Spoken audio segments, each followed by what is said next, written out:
ونضع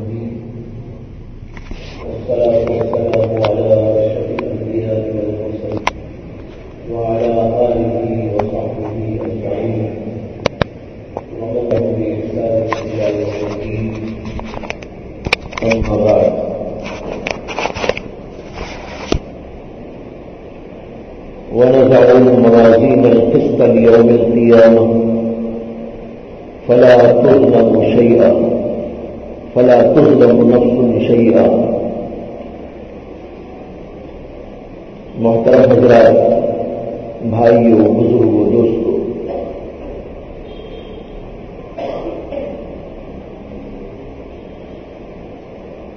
دنیا میں انسان تین قسم کے ہوتے ہیں. ایک وہ جو صرف دنیا ہی کے لیے جیتے ہیں، دنیا ہی کے کام کرتے ہیں، ان کے پیش نظر صرف دنیا ہی دنیا ہوتی ہے. ایسے لوگوں کو ہم کافر کہتے ہیں، جو نہ اللہ پر یقین رکھتے ہیں، نہ رسول اللہ صلی اللہ علیہ وسلم پر، نہ اللہ کی باتوں پر، نہ رسول کی باتوں پر، نہ آخرت پر، نہ تقدیر پر. وہ کھاتے ہیں، پیتے ہیں، کماتے ہیں، جماتے ہیں، اور جو بھی ان کو کرنا ہوتا ہے وہ سب کچھ دنیا میں کرتے رہتے ہیں. انسانوں کی دوسری قسم وہ ہے جو آخرت پر یقین رکھتی ہے، اللہ کو مانتی ہے، رسول اللہ صلی اللہ علیہ وسلم کو مانتی ہے، لیکن اس کے باوجود انہیں ان چیزوں کا استحضار نہیں ہوتا. مانتے ہیں لیکن اس کے باوجود دل میں ان کے ان چیزوں کا استحضار نہیں ہوتا، جس کی وجہ سے وہ اللہ کو ماننے کے باوجود، رسول اللہ کو ماننے کے باوجود، اللہ کی کتابوں پر یقین رکھنے کے باوجود، آخرت کو تسلیم کرنے کے باوجود وہ دنیا میں اس طرح رہتے ہیں جیسے ایک کافر ہی رہتا ہے. یعنی وہی کھانا، وہی پینا، وہی کمانا، وہی جمانا، وہی موج ماری کرنا. حالانکہ وہ اللہ کو مانتے ہیں، رسول اللہ کو مانتے ہیں، آخرت کو بھی مانتے ہیں، لیکن دل میں ان چیزوں کا استحضار نہیں. یعنی بھولے ہوئے، اللہ کو بھولے ہوئے، رسول اللہ کو بھولے ہوئے، آخرت کو بھولے ہوئے، قبر کو بھولے ہوئے، حساب اور کتاب کے مراحل کو بھولے ہوئے. اس لیے دنیا میں ایسے ہی رہتے ہیں جیسے کہ کافر لوگ رہتے ہیں. یہ دوسری قسم ہے. اور تیسری قسم انسانوں کی وہ ہے جو ان چیزوں کو ماننے کے ساتھ ساتھ ان چیزوں کا استحضار بھی رکھتے ہیں. انہیں آخرت یاد ہے، اللہ یاد ہے، اللہ کا رسول یاد ہے، اسے قدر یاد ہے، قدر کا عذاب بھی یاد کرتا ہے، حشر کی منزلوں کو یاد کرتا ہے. یہ وہ لوگ ہوتے ہیں جو مومن کامل کہلاتے ہیں. ان کے اٹھنے میں، بیٹھنے میں، کھانے میں، پینے میں، ان کی بول چال میں، ہر چیز کے اندر ان کے اس ایمان کا اثر دکھائی دیتا ہے. بولتے ہیں تو سوچ کر بولتے ہیں، کچھ کرتے ہیں تو سوچ کر کرتے ہیں، کھاتے ہیں تو سوچ کر کھاتے ہیں، کسی سے معاملہ کرتے ہیں تو سوچ بچار کے بعد معاملہ کرتے ہیں. ہر چیز کے اندر ان کے اس ایمان کا اثر دکھائی دیتا ہے. یہ لوگ ہوتے ہیں مومن کامل. لیکن بیشتر لوگ دوسری قسم کے ہیں مسلمانوں میں، جو ماننے کے باوجود ان چیزوں کو بھولے ہوئے ہیں. پھر ان میں آپ کو دو قسمیں ملیں گی. یہ جو بھولے ہوئے لوگ ہیں ان میں دو قسم کے لوگ ملیں گے. ایک وہ ہیں جو بالکل ہی بھول گئے ایمان کے باوجود، اور ان کو یاد دلائیں تب بھی یاد نہیں آتا. بعض لوگ ایسا بھول جاتے ہیں نا کہ یاد دلاؤ تب بھی یاد نہیں آتا. ان کو یاد دلائیے کہ بھائی آخرت آنے والی ہے، وہاں حساب و کتاب ہونے والا ہے، آپ کو قبر میں جانا ہے، تو وہ سنی انسنی کر کے اپنا کام کرتے رہتے ہیں. لیکن کچھ لوگ ایسے بھی آپ کو ملیں گے کہ آپ ان کو کچھ یاد دلائیں گے تو احساس پیدا ہوگا، ان کو اپنی غلطی یاد آئے گی، اور کبھی خود بھی وہ اپنی غلطی کا احساس کرنے لگتے ہیں. کبھی سوچنے لگتے ہیں ارے میں کتنا غافل تھا، میں اللہ کو بھول گیا، اللہ کے نبی کو بھول گیا، آخرت کو بھول گیا. حالانکہ یہ سب چیزیں ہیں اور حق ہیں، مجھے توجہ کرنی چاہیے، اور توجہ کرنے کے نتیجے میں مجھ کو اچھا بن جانا چاہیے، گناہوں کو چھوڑ دینا چاہیے، نیکیوں پہ لگ جانا چاہیے. ایسا بھی ہوتے ہیں. ایسے بہت سارے آپ کو ملیں گے، اور ہم نے بھی ایسے بہت سارے یہاں بیٹھے ہوئے ہیں کہ غفلت کا پردہ پڑا ہے، بھول کی چادر ان کے اوپر پڑ رہی ہے، لیکن کبھی کبھی وہ ہٹتی ہے کسی کے ہٹانے سے یا خود ہی، تو ایسے صورت کے اندر ان کے دلوں کے اندر کچھ جذبہ پیدا ہوتا ہے. وہ کہتے ہیں کہ ارے کس قدر غافل تھا، کس قدر اللہ کو بھول گیا تھا، اور آخرت کو میں نے کیسے تک پیش پہ ڈال دیا تھا، مجھے ان سب چیزوں پر توجہ دینی چاہیے. یہ کہہ کر وہ اپنی اسلام کی فکر بھی چاہتے ہیں. ایسی ایک تعداد آپ کو ملے گی، اور ہم میں بھی ایسے لوگ بہت سارے ہیں. میں ایسے ہی لوگوں سے آج خطاب کرنا چاہ رہا ہوں. میرا خطاب ان سے نہیں ہے جو دنیا ہی کے لیے جیتے ہیں، دنیا ہی کے لیے مرتے ہیں. یہ تو کافر لوگ ہیں، وہ ہمارے مخاطب ہے نہیں، اس وقت ہمارے سامنے بھی نہیں. اور نہ ان سے میرا خطاب ہے جو کامل ہے اور ہر وقت اپنے ایمان کے ساتھ ہر کام بہت ہی احتیاط کے ساتھ میں کیا کرتے ہیں، اس لیے کہ وہ تو بڑے بنائے لوگ ہیں. آج ان سے بھی ہمارا خطاب نہیں. یہ جو قسم بیچ میں رہ گئی ہے، ان میں سے بھی میرا خطاب ان لوگوں سے ہے جن کا پردہ ہٹانے سے ہٹنے کی امید ہے، جن کا پردہ ہٹانے سے بھی ہٹنے کی امید نہیں. اور میرا اندازہ ہے کہ یہاں بیٹھے ہوئے لوگوں میں بھی ایسے کوئی نہیں. ایسے رہتے تو یہاں آتے ہی کیوں؟ جن کے دلوں میں ایسا پردہ پڑا ہے کہ ہٹانے کے باوجود نہیں ہٹتا، بولنے کے باوجود جو سننے کو تیار نہیں، سنی انسنی کر دیتے ہیں. ظاہر بات ہے کہ اس وقت ان سے بھی ہمارا خطاب نہیں. البتہ ایک مخلوق وہ جن سے یہ امید ہے کہ کچھ پردہ پڑتا رہتا ہے، غفلت میں آ جاتے ہیں، لیکن پردہ ہٹانے کی کوشش کریں تو ان کو خوشی ہوتی ہے کہ اللہ کے بندے ہمارا پردہ ہٹانے کے لیے بھی کوئی ہے کہ ہم کچھ اللہ کو یاد کر لیا کریں، رسول اللہ کو یاد کر لیں، اپنی اصلاح کر لیں، اپنی اصلاح کی فکر کے اندر لگ جائیں. میں نے اسی لیے اس وقت آپ کے سامنے قرآن کریم کی آیت تلاوت کی، جس کے اندر اللہ نے فرمایا ہے وَنَضَعُ الْمَوَازِينَ الْقِسْطَ لِيَوْمِ الْقِيَامَةِ. قیامت کے دن ہم ترازو میں قائم کریں گے. کون سی ترازو؟ موازین القسط، عدل انصاف کی ترازو قائم کریں گے. اس کے اندر اللہ تعالیٰ نے آخرت کی طرف توجہ دلائی ہے ان بندے کو جو بندے آخرت کو بھولے ہوئے ہیں. حساب کتاب کے مراحل کو بھول گئے. اور یہ اتنی بڑی بیماری ہے اور غفلت کا پردہ جس کی وجہ سے ایسا انسان پہ پڑ جاتا ہے جس کی وجہ سے اس کی پوری دنیا کی چیزیں الٹی ہونے لگتی ہیں. اسے کہ اسے یاد ہی نہیں ہے کہ اللہ حساب و کتاب لینے والا ہے.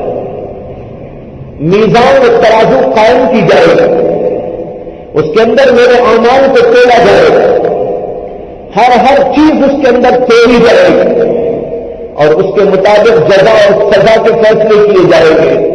یہ کس قدر کٹھن مرحلہ ہوگا ذرا اس کا اندازہ کرے اور قرآن کریم کی وہ آیتیں بھی یاد کرے جن کے اندر اللہ تعالیٰ کہتے ہیں کہ ہم سوال کریں گے ان سے بھی جن کی طرف رسولوں کو بھیجا گیا تھا اور ان سے بھی ہم سوال کریں گے جو رسول بنا کر بھیجے. جن کو رسول بنا کے بھیجا گیا کہتے ہیں کہ ہم ان سے بھی سوال کریں وَلَنَسْأَلَنَّ الْمُرْسَلِينَ, اور ان سے بھی سوال کریں گے جن کی طرف نبیوں کو رسولوں کو بھیجا گیا تھا, یعنی تمام انسانوں سے سوال کریں.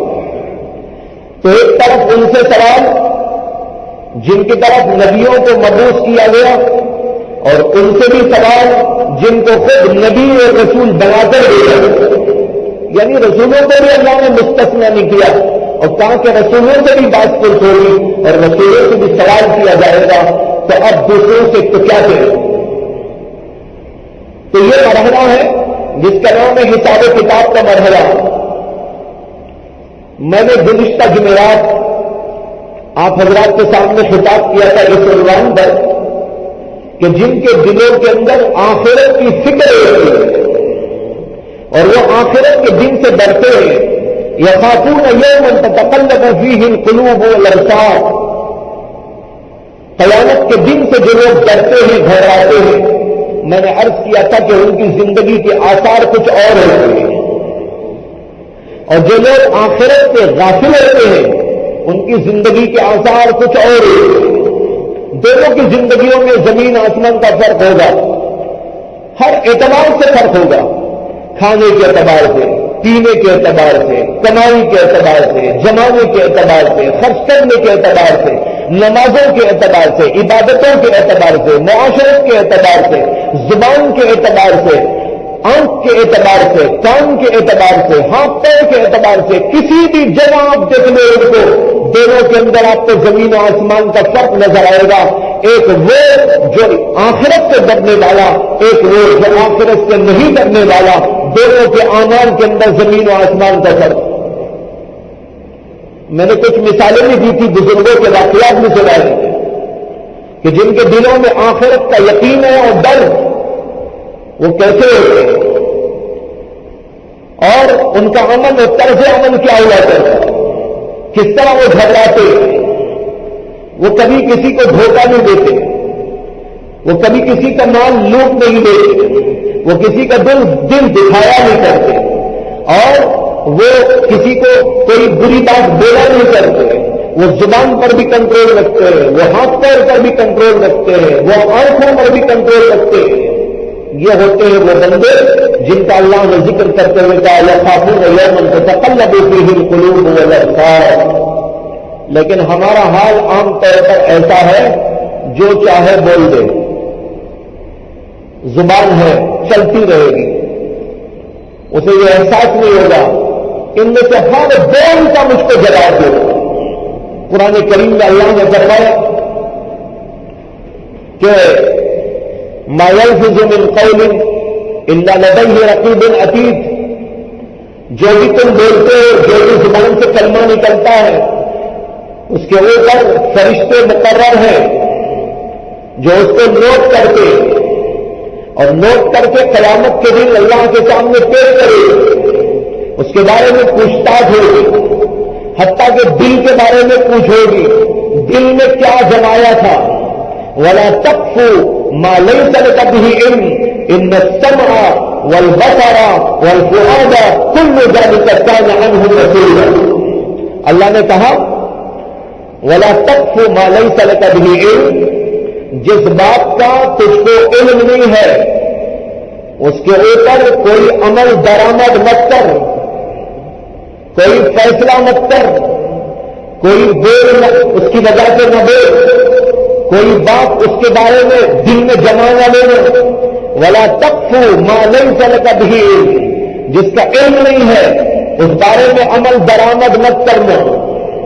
اس کے بعد کہتے ہیں ان السمع والبصر والفؤاد، سمع کے معنی ہے کان، بصر کے معنی ہے آنکھ، فؤاد کے معنی ہے دل۔ اللہ کہتے ہیں یہ کان بھی اور یہ آنکھ بھی اور یہ دل بھی، ان سب سے قیامت کے دن پوچھ ہوگی۔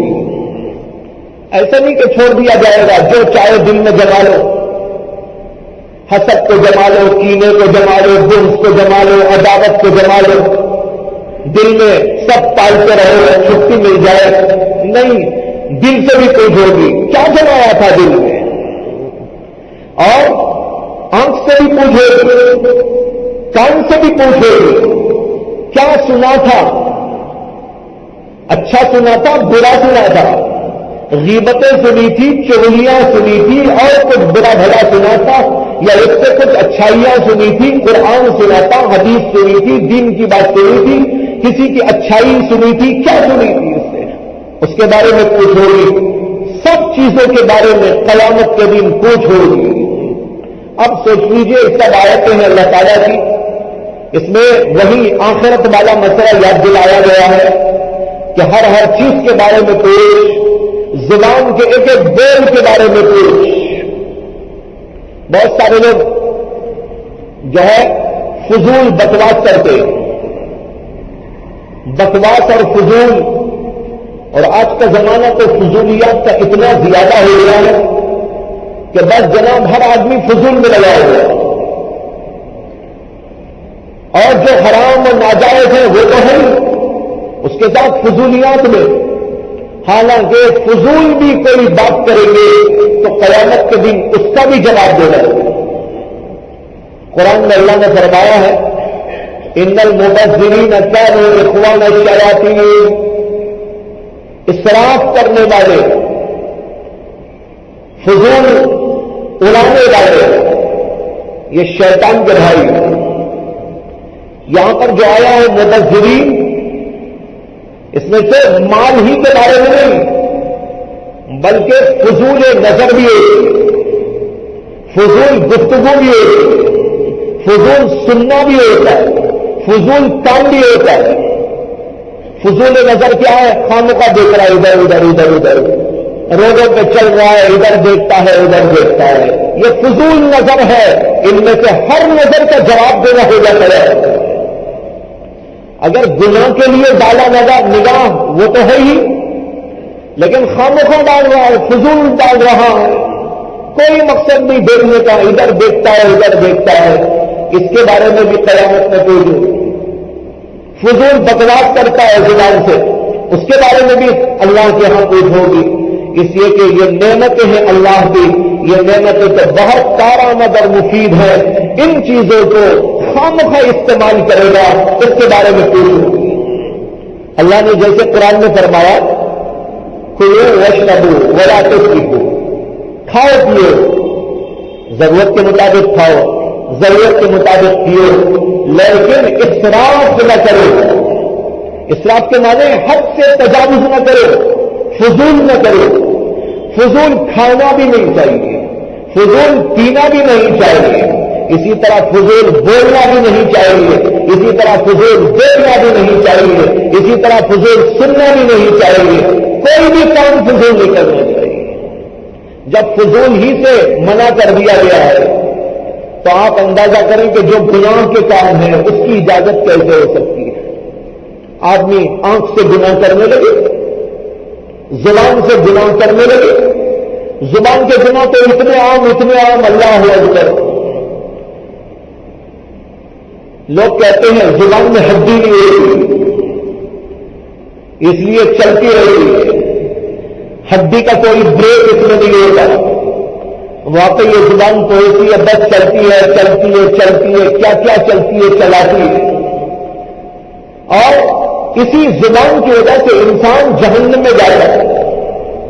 حدیث میں آتا ہے کہ ایک صحابی اللہ کے نبی علیہ الصلوۃ والسلام کی خدمت اقدس میں حاضر ہوئے اور انہوں نے عرض کیا کہ یا رسول اللہ کچھ نصیحت فرما دیجیے. اللہ کے نبی صلی اللہ علیہ وسلم نے اپنی زبان کو یوں پکڑ کر ان سے کہا اس کو قابو میں رکھنا. فرمایا کہ اس کو قابو میں رکھنا.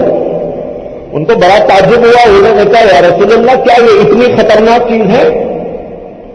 اللہ کے نبی صلی اللہ علیہ وسلم نے فرمایا آدمی کو اور بھاگے جہنم میں لے جانے والی اس کے سوا اور کون سی چیز ہے؟ یہی تو ہے زبان. اسی کی کھیتیاں تم کو لے جائیں گی جہنم میں. زبان کی کھیتی کیا ہے؟ جھوٹ بولتا ہے, غیبتیں کرتا ہے, چغلیاں کھاتا ہے, الزام لگاتا ہے, بہتان تراشی کرتا ہے, کسی کے بارے میں کچھ کسی کے بارے میں کچھ تبصرے کرتا رہتا ہے, حق بھی کرتا ہے, باطل بھی کرتا ہے, سچ بھی کرتا ہے, جھوٹ بھی بولتا ہے. یہ سب چیزیں مل ملا کر انسان کو جہنم میں لے جائیں گی. تو بھائیو یہ مسئلہ ہے جس کو اپنے ذہن میں اتارنا ہے. اللہ کہتے ہیں ہم ترازو رکھیں گے, ترازو میں تمہارے اعمال توڑیں گے اور کسی کو چھوڑا نہیں جائے گا, سب سے بازپرس کی جائے گی اور ہر ایک کا نام عمل بھی اس کو دیا جائے گا اور اس نام عمل کو توڑ کر اس کا فیصلہ دیا جائے گا. اور یہاں پر اللہ نے فرمایا وَنَضَعُ الْمَوَازِينَ الْقِسْطَ, ہم ترازوئے رکھیں گے. علماء نے بحث کی ہے ترازوئے جمع کا سیوا ہے. ایک ترازو ہوگی یا بہت سی ترازوئے ہوگی؟ بعض علماء کہتے ہیں کہ ترازو ایک ہوگی لیکن وہ ایک ترازو اتنا کام کرے گی, اتنا کام کرے گی کہ ساری دنیا کے انسانوں کے عمل کو توڑ کر رکھ دے گی.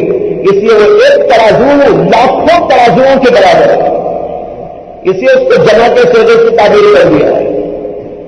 جیسے کہتے ہیں نا حضرت ابراہیم کے بارے میں قرآن میں آیا, اللہ تعالیٰ نے کہا ان ابراہیم کان امۃ. حضرت ابراہیم علیہ السلام ایک امت تھے. امت تو بہت بڑی ہوتی ہے, بہت افراد اس میں ہو رہے ہیں, لیکن ایک حضرت ابراہیم کو اللہ تعالیٰ نے کہا یہ ایک امت کے برابر ہے. کیوں؟ اتنا کام انہوں نے کیا, اتنا کام کیا, گویا کہ ایک پوری امت مل کے اتنا کام کرے, اتنا کام صرف حضرت ابراہیم علیہ السلام نے دنیا میں کر کے دکھا دیا. اسی طریقے پر یہ ایک ترازو اتنا کام کرے گی, اتنا کام کرے گی کہ لاکھوں ترازوؤں کے برابر کام کر دے گی. اس لیے اللہ نے جمع کا صیغہ استعمال کیا. لیکن بعض علماء کا خیال یہ ہے نہیں ترازو بہت ہوگی. یہ بہت کیوں؟ بعض نے تو کہا ہر آدمی کی الگ ترازو, زید کی الگ, بکر کی الگ, خالد کی الگ, اس کی الگ, اس کی الگ, ہر انسان کی ایک ایک ترازو. گویا کہ اللہ ہر ایک کو ایک ایک ترازو دے دیں گے. ترازو لانا اور تیل میں دیکھنے میں تیرا عمل کیا ہے. اور بعض لوگوں نے کہا ترازو کئی اس لیے ہوگی کہ اعمال مختلف قسم کے ہیں. نماز کا عمل, روزے کا عمل, زکات کا عمل, حج کا عمل. تو اس طرح بہت سارے الگ الگ اعمال الگ الگ ترازوؤں میں رکھ کر ان کو تولا جائے گا. بہرحال کچھ بھی ہو وہ قیامت میں جانے کے بعد ہی پتہ چلے گا کہ کیا ہوگا. اب یہ تو اقوال ہیں, علماء کے قیاسات ہیں, علماء کرام کی آراء ہیں, اور قیامت میں جائیں گے تبھی صحیح اس کی حقیقت سامنے آئے گی کہ بھئی کیسی ہوگی ترازو اور کیا ہوگی, ایک ہوگی یا کئی ہوگی یا پتہ نہیں کیسے ہوگی. بہرحال ہوگی ترازو اور اس کے اندر اللہ اعمال کو توڑ کر دکھا دے گا. اب جب توڑا جائے گا اعمال کو تب پتہ چلے گا انسان کی حقیقت کیا ہے. دنیا میں انسان سمجھ لیتا ہے میں بڑا ہوں, فلاں آدمی بہت چھوٹا ہے, میں ایسا اور ایسا ہوں, فلاں ایسا اور ویسا ہے. حضرت سلیمان ندوی رحمت اللہ علیہ نے ایک شعر کہا تھا, ایسے ویسے کیسے کیسے ہو گئے, کیسے کیسے ایسے ایسے ہو گئے. بہت سادہ سا شعر لیکن بڑا معنی خیز. انہوں نے کہا کیسے کیسے ایسے ایسے ہو گئے اور ایسے ایسے کیسے کیسے ہو گئے. کیسے کیسے مانے کیسے زبردست ہو گئے. قیامت میں جانے کے بعد پتا چلے گا. دنیا میں ایسے ایسے نظر آتے تھے, لوگ ان کو حقیر سمجھتے تھے, فقیر سمجھتے تھے, لیکن وہاں گئے تو پتا چلا کیا مقام ہے ان کا. وہ تو نبیوں کے ساتھ اٹھائے جا رہے ہیں, وہ اولیاء اللہ کے ساتھ اٹھائے جا رہے ہیں. بہت بلند ترین مقام پہ ان کو پہنچا دیا گیا ہے. لوگ دنیا میں ان کو حقیر سمجھتے تھے, وہاں جانے کے بعد پتا چلے گا کیا مقام ہے. اور دنیا میں جو اپنے آپ کو بہت بڑا سمجھتے تھے یا دنیا والے ان کو بہت بڑا اور عظیم الشان سمجھتے تھے, وہاں جائیں گے تو پتا چلے گا کہ اللہ کی نگاہ میں کس قدر بے قدر بے حقیق ہے. ایسے ویسے تو کیسے کیسے ایسے ویسے ہو گئے اور ایسے ویسے کیسے کیسے ہو گئے. تو بھائی جب پتا چلے گا انسان کے بارے میں کہ اس کی حقیقت کیا ہے, جب تک وہ مرحلہ پورا نہیں ہوگا کوئی انسان چین سے دنیا میں نہیں بیٹھ سکتا. کیسے بیٹھے گا جب پتہ ہی نہیں ہے کہ کیا حساب ہونے والا ہے, میرا عمل جو لکھا گیا کیا اس کا نتیجہ نکلنے والا ہے. اس لیے کہ ہم جس کو سمجھتے ہیں نا کہ اس کے اندر کچھ طاقت ہوگی, یہ عمل بہت اچھا ہوگا, یہ عمل ایسا اور ویسا ہوگا, لیکن معلوم نہیں اس کے اندر کون سی خامی ایسی ہوگی کہ اللہ کی نگاہ میں وہ حقیر ہو جائے. حضرت جنید بغدادی رحمۃ اللہ علیہ جب ان کا انتقال ہوا, کسی بزرگ کے خواب میں وہ تشریف لائے اور ان سے انہوں نے پوچھا کہ حضرت آپ کے ساتھ اللہ کے ہاں کیا معاملہ ہوا. تو حضرت جنید بغدادی نے فرمایا, ارے بھائی نہ ہمارے علوم کام آئے, نہ فنون کام آئے, نہ اسرار کام آئے, نہ معارف کام آئے, نہ حقائق کام آئے, کچھ کام نہیں آئے. ما نفعنا الا رقیعات. ہاں البتہ صبح صبح اٹھ کر جو ٹوٹی پھوٹی یہ 2-4 رکعتیں پڑھ لیا کرتے تھے تہجد میں, وہ کام آ گئی. اب ان کے کتنے علوم, کیا کیا حقائق, کتابوں کی کتابیں آج بھری ہوئی, لیکن کہا کہ کچھ کام نہیں آیا.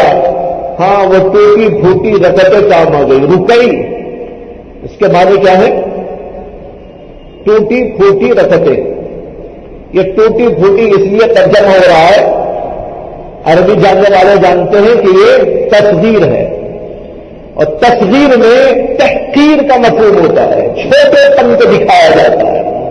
اسے اس کا ترجمہ کیا جاتا ہے حقیر, معمولی سی 2-4 رکعتیں پڑھ لی تھی وہ کام آ گئی, باقی کچھ کام نہ آیا. تو دیکھو اللہ کیا معلوم ہے کیا کام آئے کیا نہ کام آئے. پرانے زمانے کے واقعات میں ایک واقعہ لکھا ہے کہ ایک صاحب تھے, بڑے عالم فاضل. ان کے ہاں ایک دفعہ فاقہ ہو گیا. فاقہ اتنا زبردست ہوا, اتنا زبردست ہوا کہ سامان نہ سکے بیچارے. انہوں نے فیصلہ کیا کہ اب میرے پاس تو کچھ نہیں ہے, ایک گھر ہے, وہی گھر بیچ دوں گا تاکہ فقر و فاقے کا علاج ہو جائے, بیوی بچوں کے کھانے پینے کا کچھ نظام ہو جائے. تو وہ بازار کی طرف جا رہے تھے کہ کوئی آدمی گاہک ملے گا تو اپنا مکان بیچنے کی بات کر کے بیچ ڈالے گا اور اس کے ذریعے گزر بسر کچھ تو ہوگا. اور وہ نکل کے جا رہے تھے تو راستے میں ان کے ایک دوست ملے, وہ عالم تھے. انہوں نے پوچھا بھائی کہاں جا رہے ہو؟ انہوں نے اپنا مدعا سنایا کہ دیکھو ایسا ایسا ہے کہ گھر میں کئی دن کا فاقہ ہو گیا, بچے بلک رہے ہیں, بیوی پریشان ہے, میں پریشان ہوں, بس میرا ارادہ ہو گیا ہے کہ میرا گھر بیچ دو, کوئی گاہک آپ لگا سکتے ہو تو لگا دو. ان کو بڑا رحم آیا. ان کے پاس کچھ روٹیاں تھیں جو ابھی ابھی وہ بازار سے خرید کے اپنے گھر لے جا رہے تھے. انہوں نے وہی روٹیاں ان کو دے دی اور کہا کہ بھائی ابھی تم گھر بیچنے کا ارادہ نہ کرو, سوچیں گے, فی الحال بچوں کو کھانے پینے کے لیے لے جاؤ اور کھلا دو, بعد میں غور کریں گے, مشورہ کریں گے. اور وہ صاحب جو ہے روٹیاں لے کے جا رہے تھے اپنے گھر.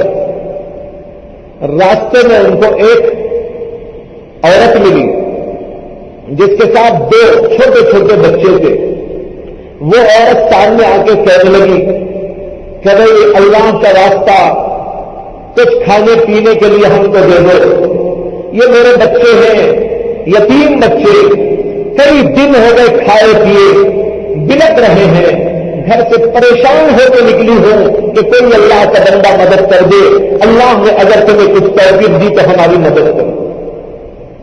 ان بیچاروں کو بڑا رحم آیا تو انہوں نے کہا بھائی ہمارے گھر کا دیکھیں گے، پہلے انہیں کو دے دیں۔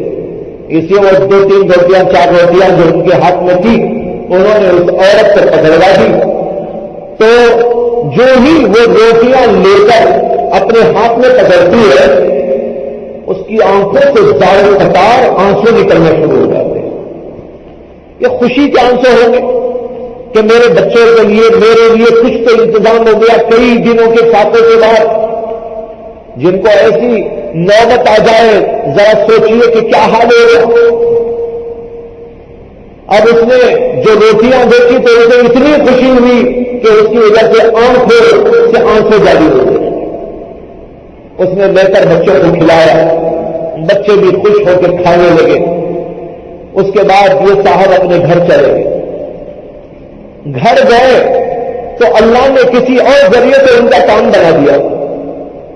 گھر گئے تو وہاں پتہ چلا کہ کوئی صاحب آئے اور انہوں نے کچھ جو ہے چیزیں ان کو دی ہیں اور ان کے وہ پرانے کچھ تعلقات کے بہرحال کچھ نہ کچھ ایسا مسئلہ ہوا جس سے کہ ان کو گھر بیچنے کی نوبت ہی نہیں آئی۔ اب کھا رہے پی رہے زندگی گزر گئی۔ اب میں جو سنانا چاہتا ہوں وہ حصہ آ رہا ہے اس کا کہ اس کے بعد زندگی گزرتی رہی، بہت زمانے کے بعد ان کا بڑھاپا آ گیا۔ بڑھاپے کے عالم میں انہوں نے ایک بار خواب دیکھا۔ خواب میں دیکھتے ہیں کہ میدان حشر ہے اور ساری دنیا کے انسان جمع ہیں، بڑا ہی خطرناک وحشتناک ماحول،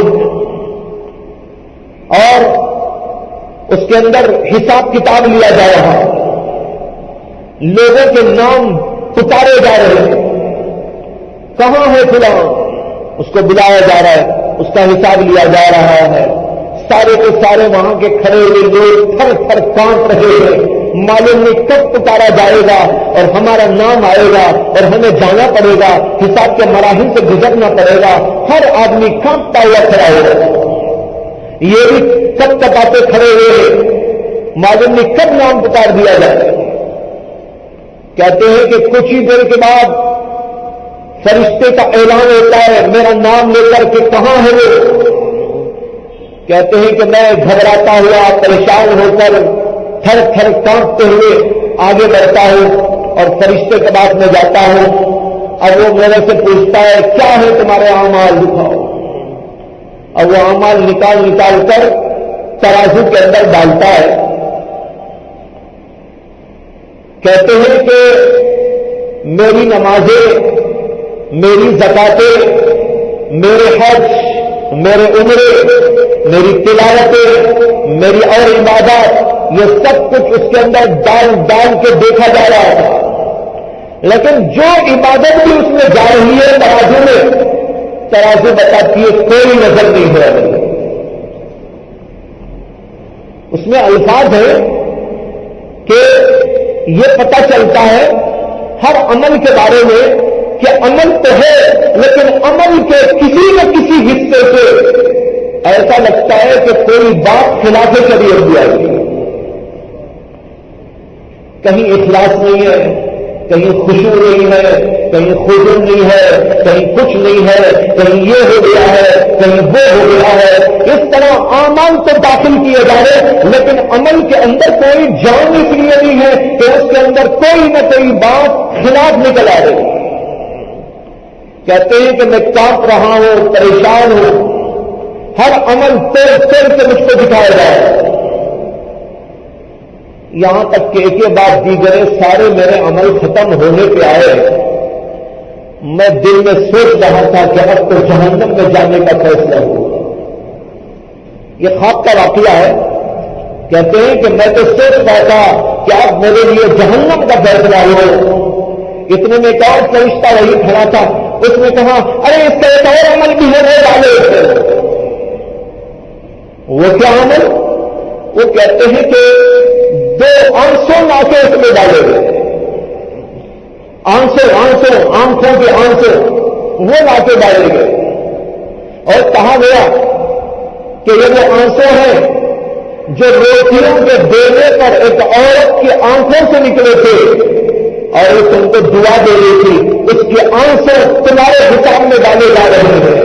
کہتے ہیں وہ آنسوں ڈالتے ہی سارے کا سارا پودھا بھاری ہو گیا، جھک گیا، اور کہتے ہیں کہ فرشتے نے کہا کہ ہاں اس کو لے جاؤ جنت میں لا دیجیے۔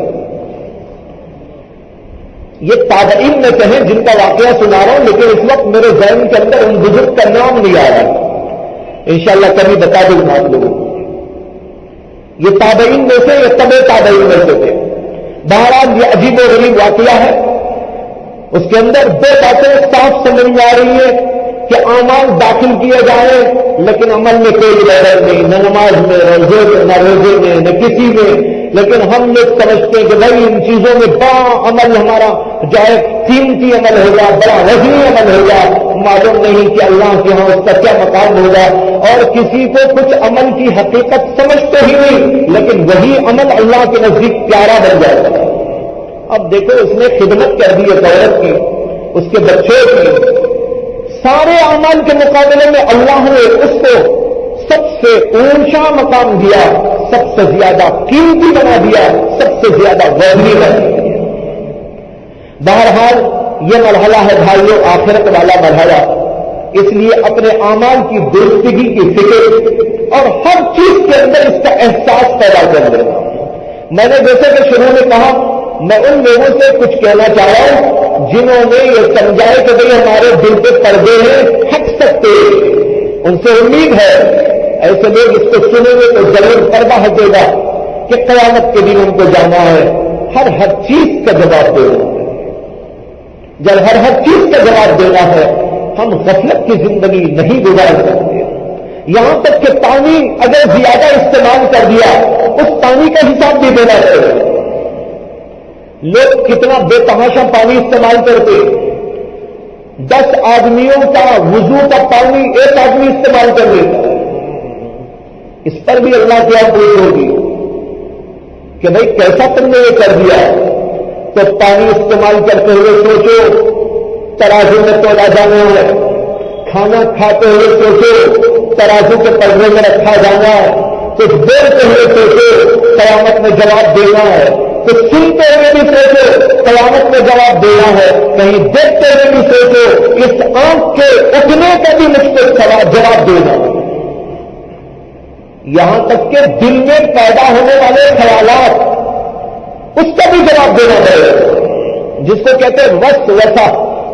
لیکن وسوسے کی 2 قسمیں ہیں، ایک وہ وسوسہ جس کو دل میں جمایا جائے، ایک وہ وسوسہ جس کو دل میں جمایا نہ جائے۔ دل میں اگر جمایا گیا کسی وسوسے سے، قیامت کے دن اس وسوسے کا بھی سوال ہو۔ ہاں دل میں جمایا نہیں، اٹھا کے پھینک دیا، لا حول ولا قوت الا باللہ، تب تو بچ جائے گا آدمی۔ لیکن کوئی وسوسہ خیال آیا ہے، دل میں جما رہا ہے، دل میں بٹھا رہا ہے، اس کو پکا رہا ہے، تو ایسے اس قسم کے تصورات اور اس قسم کے وسوسوں کا بھی قیامت کے دن میں جواب دے۔ اب ہم کو سوچنا ہے کہ جب ہم ایسے موڈ میں ہیں تو ہمیں کتنی احتیاط کرنی چاہیے، ہر چیز کے اندر کس قدر احتیاط کرنی چاہیے۔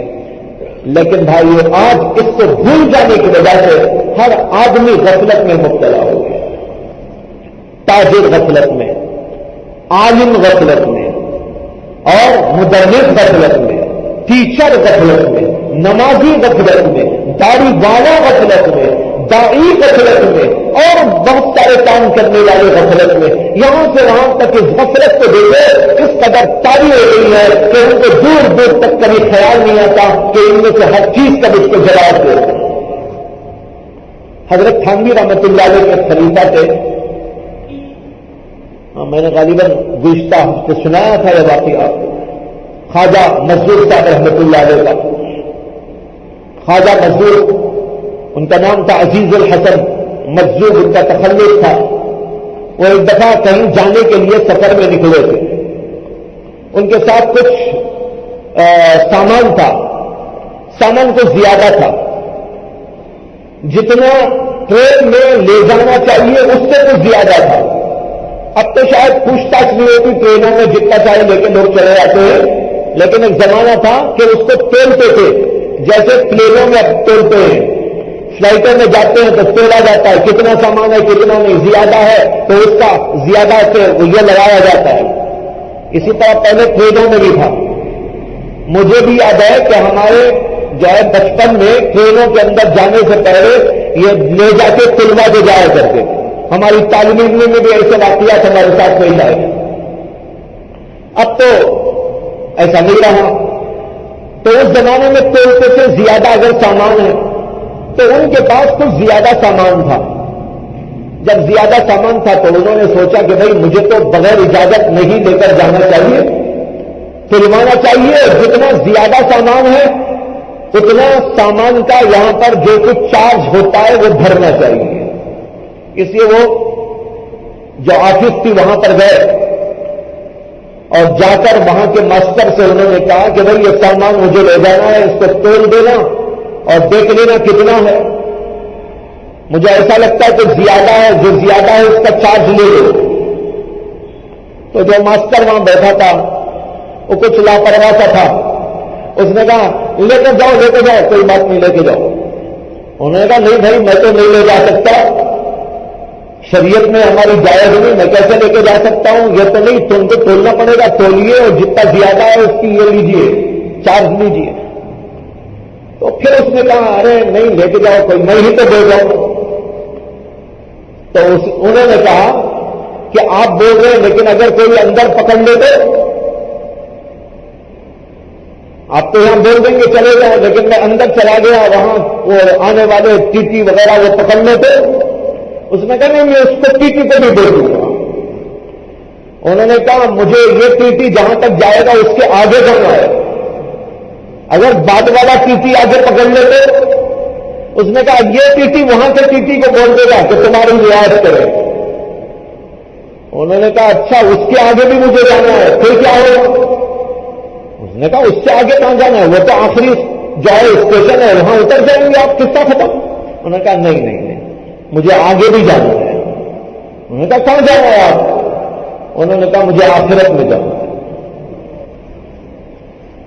میرا سفر ختم نہیں ہوگا، یہ سفر یہاں سے وہاں وہاں سے وہاں، پھر اس کے آگے بھی ہمارا سفر ہے آخرت کا.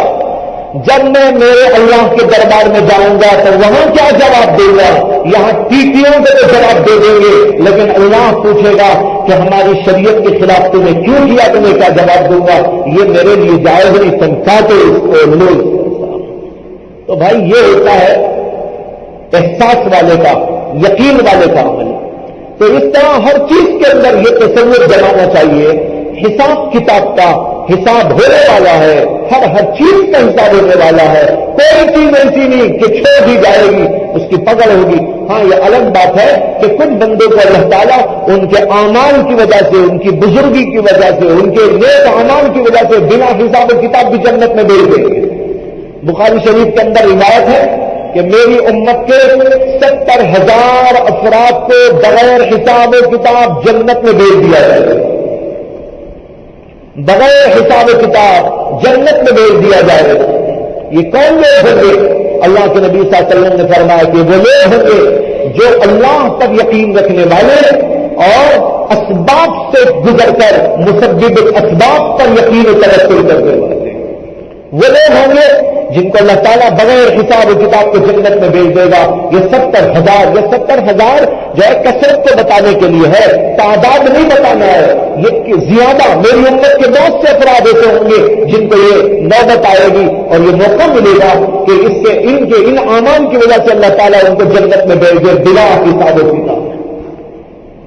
اور کچھ اور بھی ہوتا ہے کبھی کبھی بغیر حساب و کتاب کا مرا. مسند احمد میں ایک عجیب و غریب روایت آئی، ذہن میں آ گئی اس وقت. وہ یہ ہے کہ اللہ کے نبی علیہ الصلوۃ والسلام ایک موقع پر کعبۃ اللہ میں طواف کر رہے تھے تو وہاں ایک دیہاتی کو دیکھا کہ وہ بھی طواف کر رہا ہے اور کہتا ہے یا کریم یا کریم یا کریم. اللہ کے نبی علیہ الصلوۃ والسلام بھی اس کو دیکھ رہے، وہ جہاں جا رہا ہے اللہ کے نبی بھی پیچھے جا رہے ہیں اور کہتے ہیں یا کریم یا کریم. اس نے دیکھا نبی اکرم صلی اللہ علیہ وسلم کو کہ پیچھے پیچھے آ رہے، لیکن اسے پتا نہیں تھا کہ یہ اللہ کے نبی علیہ السلام ہے. دیکھا نہیں تھا وہ کبھی، دیہات سے آیا تھا. اس نے حضور صلی اللہ علیہ وسلم کو دیکھ کر کہا کہ بھائی آپ میرا پیچھا کیوں کر رہے ہیں؟ آپ کا چہرہ ایسا چمک رہا ہے، اگر آپ کو میں ایسے چہرے والا نہ دیکھتا تو میرے نبی سے شکایت کر دیتا. اس نے کہا کہ آپ کے جیسا حسین چہرے والا، چمکیلا چہرے والا نہ ہوتا تو میں میرے نبی سے آپ کی شکایت کر دیتا. نبی اکرم صلی اللہ علیہ وسلم نے سے پوچھا کیا تو تیرے نبی کو پہچانتا ہے؟ اس نے کہا جانتا ہوں، پہچانتا نہیں ہوں. جانتا ہوں، مانتا ہوں، پہچانتا نہیں ہوں. پہچانتا اس لیے نہیں کہ کبھی دیکھنے کی نوبت نہیں آئی. تو اللہ کے نبی صلی اللہ علیہ وسلم نے پوچھا کہ جب تو پہچانتا نہیں تو پھر کیسے ایمان لایا؟ اس نے کہا میں نے ان کے بارے میں سنا اور اس لیے میں ایمان لایا. اللہ کے نبی صلی اللہ علیہ وسلم نے فرمایا اگر تو ایمان رکھتا ہے نبی پر تو اب پہچان بھی لے کہ وہ میں ہی ہوں، اب دیکھ بھی لے کہ وہ میں ہی ہوں. وہ یہ سننا تھا کہ اللہ کے نبی صلی اللہ علیہ وسلم کے قدموں پہ گر گئے. اس لیے کہ پہلی دفعہ اللہ کے نبی کی زیارت ہو رہی ہے. جن پر ایمان تو تھا ہمیشہ سے جب سے اس نے ایمان لایا، لیکن دیکھنے کی کبھی نوبت نہیں آئی تھی. اب دیکھنے کی نوبت آئی. اللہ کے نبی کہہ رہے کہ میں ہی ہوں تو ایک دم سے قدموں تلے گر گیا. اللہ کے نبی صلی اللہ علیہ وسلم نے فرمایا اجمی بادشاہوں کے طرح میرے سامنے وہ عمل نہ کرے. یہ اجمی بادشاہوں کیا ہوتا ہے؟ پیروں پہ گر جا. اللہ کے نبی نے اس کو اٹھایا. اس کے بعد میں نبی اکرم صلی اللہ علیہ وسلم نے اس سے کہا کہ بھائی عمل کر، جو بھی عمل کرے گا اللہ تعالیٰ کے یہاں حساب لیا جائے گا. نصیحت کی اس کو. تو اس نے کہا اللہ حساب لیں گے. اس نے کہا کہ اگر اللہ حساب لیں گے تو میں بھی اللہ کا حساب لوں گا. اگر اللہ حساب میرا لیں گے تو میں بھی اللہ کا حساب لوں گا. نبی اکرم صلی اللہ علیہ وسلم نے فرمایا کہ بھائی تو اللہ کا کیا حساب لے؟ بس جو دیہاتی لوگ ہوتے ہیں نا، اسی لیے حدیثوں میں آتا ہے کہ حضرات صحابہ رضوان اللہ تعالی علیہ اجمعین انتظار کرتے رہتے تھے کوئی دیہاتی آئے اور سوالات کرنے لگے اور وہاں کچھ اللہ کے نبی سے باتیں ہوں اور مزہ آ جائے. ایسے بہت واقعات صحابہ کے درمیان ہوتے تھے. کوئی دیہاتی آ رہا ہے، عجیب عجیب سوال کر رہا ہے، عجیب عجیب باتیں کر رہا ہے، تو وہاں اللہ کے نبی صلی اللہ علیہ وسلم کا جو طرز عمل ہوتا تھا وہ سب کچھ لوگوں کے سامنے آتا تھا. تو اللہ کے نبی صلی اللہ علیہ وسلم نے فرمایا کہ اگر اللہ تیرے سے حساب لے گا تو تو اللہ کا کیا حساب لے گا؟ اس نے کہا اگر اللہ میرے گناہوں کا حساب لے گا تو میں اللہ کی رحمت کا حساب لوں گا. عجیب بات ہے. اس نے کہا اگر اللہ میرے گناہوں کا حساب لے گا تو میں اللہ کی رحمت کا حساب لوں گا کہ میرے گناہ زیادہ ہیں کہ اللہ کی رحمت زیادہ ہے. یہ باتیں ہو رہی تھی. اتنے میں جبریل امین علیہ السلام تشریف لائے. اچھا، اس نے جب یہ کہا تو اللہ کے نبی علیہ السلام پر گریہ طاری ہو گیا، رونے لگے. اتنا روئے کہ کچھ دیر کے بعد حضرت جبریل امین علیہ السلام تشریف لائے اور کہا یا نبی اللہ آپ رونا بند کریں، میں اللہ کی طرف سے آیا ہوں. اور اللہ تعالیٰ فرماتے ہیں ہم نے اس کو بلا کسی حساب و کتاب کے بخش دیا. تو کچھ اللہ کے بندے ایسے بھی ہوتے ہیں، ان کے کچھ خاص معاملات ہوتے ہیں لیکن ایسی چیزوں کے بھروسے جو ہے اس کا مطلب یہ نہیں ہے کہ آدمی کچھ الٹا سیدھا کرنے لگے. بعض لوگ جو ہے اللہ کی رحمت کو دیکھتے ہیں تو غلط ہو جاتے ہیں. بھائی یہ بہت خطرناک بات ہے. اللہ کی رحمت کو دیکھو, اللہ تعالیٰ کی مغفرت کو دیکھو, اللہ تعالیٰ کے احسانات کو دیکھو, اللہ کے کرم کو دیکھو, اور اس کے ساتھ ساتھ اللہ والے بن جاؤ. یہ کیا بات ہے کہ اللہ کی رحمت کو دیکھ کر اللہ سے بغاوت کرنے پہ تم جائے آدمی اللہ معاف کر دیں گے؟ یہ تو ناہنجار پن ہے, شرافت کے خلاف ہے. انسانی شرافت کا تقاضا یہ ہے کہ اگر اللہ ہم پہ رحم کر رہا ہے تو ہم اللہ کی باتیں مان کر چلے اور اللہ تبارک و تعالیٰ کو راضی کرنے کی فکر کریں. ایک آدمی اگر یہ دیکھتا ہے کہ میرے باپ بڑے رحیم اور کریم ہیں تو کیا اس کو یہ اچھا لگتا ہے کہ باپ کی رحمت اور باپ کے کرم اور احسان کو دیکھ کر باپ کی نافرمانی کرے, یا یہ اچھا ہے کہ باپ کے رحم و کرم کو دیکھ کر باپ کی تابعداری کرے؟ تابعداری کرنا شریف بچے کا کام ہے. ایسے موقع پر باپ کی نافرمانی کرنا یہ انتہائی رذالت والا کام ہوتا ہے. اسی طرح جو بندے اللہ کی رحمت کو دیکھنے کے بعد اللہ سے بغاوت میں تل جاتے ہیں, گناہوں میں مبتلا ہو جاتے ہیں اور بے ڈھنگی زندگی گزارتے ہیں, یہ شریفوں والی زندگی نہیں ہے, یہ رذیل زندگی ہے. تو بھائیو, ان سب چیزوں سے مجھ کو بتانا یہ ہے کہ آج ہمیں اپنے دلوں کے اندر سے کھرچ کر اس پردے کو ہٹانا ہے جو غفلت کا پردہ دلوں پہ پڑا ہے, اور سوچنا ہے, سمجھنا ہے کہ بھئی آخرت آنے والی, حساب و کتاب کا مرحلہ پیش آنے والا, اعمال نامے دیے جائیں گے اور اعمال ناموں کے مطابق وہاں ترازو میں رکھ کر ہمارے فیصلے کیے جائیں گے. تب کیا ہوگا اور کیسے ہوگا, اس لیے مجھے اپنی زندگی کے اندر ایک ایک چیز کے بارے میں خوب اچھی طرح فکر والا بندہ بن جانا چاہیے. کوئی چیز میری غلط ہونے نہ پائے. کیا خیال ہے بھائی؟ آج میں کچھ لوگوں سے کہہ رہا تھا کہ آج ہم لوگوں کا حال یہ ہو گیا ہے, کچھ بول لینا کچھ سن لینا.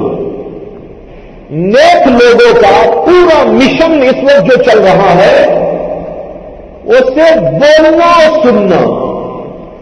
حالانکہ بولنا اور سننا مقصود بھی نہیں ہے, بلکہ بولنے سننے کا مقصد کچھ عمل ہے, کچھ اصلاح ہے, اپنے اندر توق کا پیدا ہونا ہے, اپنے اندر جذبوں کا پیدا ہونا ہے, اپنے اندر اصلاح اور انقلابی اصلاح پیدا کرنے کا جو جذبہ ہے. اسی لیے سننے سنانے کا مقصد ہوتا ہے. لیکن آج پوری دنیا میں ہم دیکھتے ہیں بس جناب سننا اور سنانا, سننا سنانا. کچھ مولوی لوگ سنا دیا کریں گے, کچھ بزرگ سنا دیا کریں گے, کچھ لوگ سن لیا کریں گے, اس کے آگے کچھ نہیں ہے. اس لیے میں یہ چاہتا ہوں یہاں پر آنے والے اور بیٹھنے والے چاہے مختصر ہو لیکن یہی انقلاب پیدا کر سکتے ہیں اگر چند لوگ بھی اس بات پر عزم کر رہے ہیں کہ ہم اپنے اندر انقلاب لائیں, ہم اللہ سے ڈر کر زندگی کریں گے, ایک ایک بول پر ہم توجہ کریں گے, آنکھ کے ایک اشارے پر ہماری توجہ ہوگی, ہمارے ہر عمل کے اوپر ہم سوچ کے آگے بڑھیں گے. اللہ کو جواب دینا ہے, اللہ کو جواب دینا ہے, ترازو میں تولا جانا ہے, یہ ہاتھ کا اٹھانا ہو, قدم کا اٹھانا ہو, نگاہ کا اٹھانا ہو, ایک بول کا نکل جانا ہو, یا ایک کھانا ہو, پینا ہو, اٹھنا ہو, بیٹھنا ہو, کسی سے بول چال ہو, کسی سے معاملہ ہو, ہر چیز کا ہم کو حساب دینا ہے. اس لیے سارے کاموں کو ہم اللہ کی شریعت کے عین مطابق اور اللہ کی رضا کے عین مطابق کریں گے. یہ ہمارے اندر جذبہ پیدا ہو جائے. کریں گے بھائی؟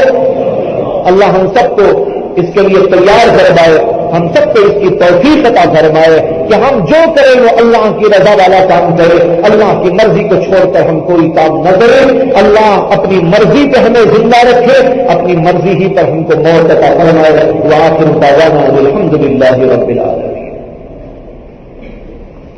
اللهم صل على سيدنا مولانا محمد وعلى آل سيدنا مولانا محمد وبارك وسلم.